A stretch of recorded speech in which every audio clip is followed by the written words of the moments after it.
আসসালামু আলাইকুম। আজকে আমি রান্না করব সরষে ইলিশ। সরষে ইলিশ রান্না করার জন্য প্রথমে নিয়ে নিয়েছি ইলিশ। তারপর ইলিশটা ভালোভাবে কেটে ধুয়ে পরিষ্কার করে নিয়েছি। এখানে মাথা আর নেজ আমি আলাদা করে রাখছি, সেগুলো আর রান্না করব না।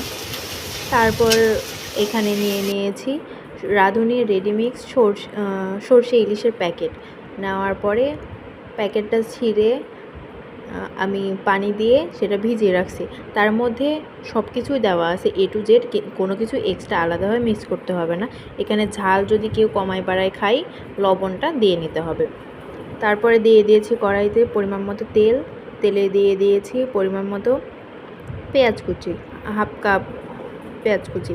তার মধ্যে দিয়ে দিয়েছি কয়েকটা কাঁচামরিচ চিড়ে, আর 1 টেবিল চামচ মরিচের গুঁড়া, হাফ টেবিল চামচ হলুদের গুঁড়া, আর দিয়ে দিয়েছি পরিমাণ মতো লবণ।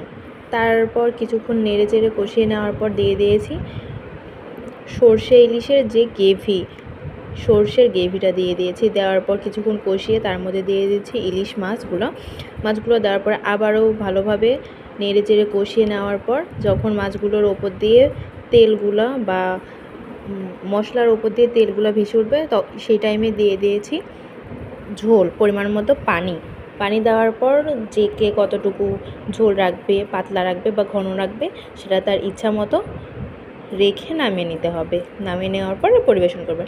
আমি রান্নার শেষের ক্লিপটুকু নিতে পারি নাই, সেখানে একটু মিস্টেক হয়ে গেছে, ভুলে গেছিলাম। তো ভিডিওটি ভালো লাগলে সবাই লাইক কমেন্ট শেয়ার করবেন। সবাই ভালো থাকবেন, সুস্থ থাকবেন। আল্লাহ হাফেজ।